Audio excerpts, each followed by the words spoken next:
As I briefly mentioned, what Pigeon calls dictionaries, JavaScript calls objects. Objects in JavaScript are not created with an operator per se, but instead created with a literal syntax. An object literal is denoted by a pair of curly braces in which you list the key value pairs, though JavaScript actually calls the key value pairs properties. Unlike Pigeon dictionaries, the keys of a JavaScript object can only be strings, not numbers or any other kind of value. To access and modify the properties of an object, we use an operator which is a pair of square brackets.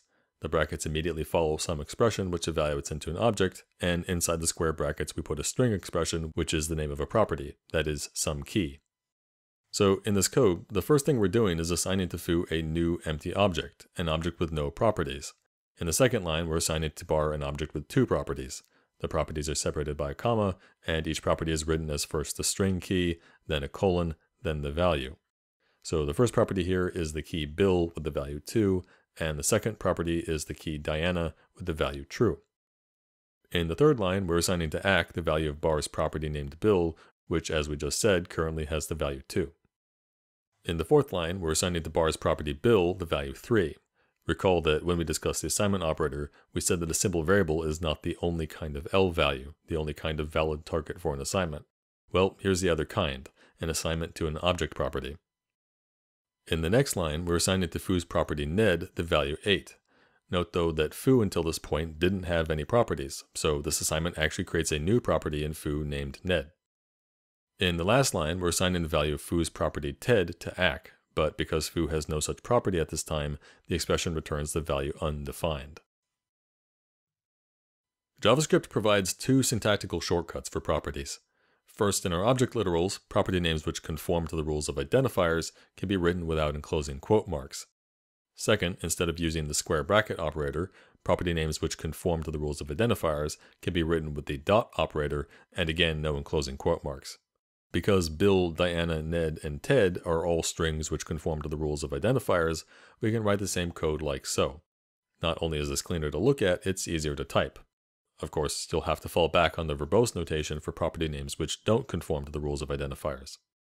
Also, understand that the expression inside the square brackets doesn't have to be a string literal. It can be any expression which returns a string value. Here, for example, we're specifying a property by the string returned from the call to Alice. For such uses, we can't use the dot operator. The dot operator only works when we want to specify the property name directly. The term method is basically a synonym for function, but it's used in the context of object-oriented programming to mean a function which is defined as an operation for some data type. We'll discuss the theory of object-oriented programming later. For now, suffice it to say that in JavaScript, the term method refers to a function which uses the reserved word this. The reserved word this is essentially a special kind of parameter, a parameter which gets its argument in a peculiar way. To illustrate, here we assign an empty object to foo, and then assign a function to the property bar of foo. This function assigns the value 3 to the property ACK of the special parameter this. So how does this get its argument? Well, when the function property is accessed via the dot operator or square brackets and then called, JavaScript passes the object to this. So when we invoke foo.bar, foo is passed to this, and so in the last line here, foo.ack has the value 3. You might be wondering what gets passed to the special parameter this when we invoke the function without accessing it as an object property. Here we have the same setup, but instead of invoking the function via foo.bar, we assign foo.bar to a variable Greg, then invoke Greg.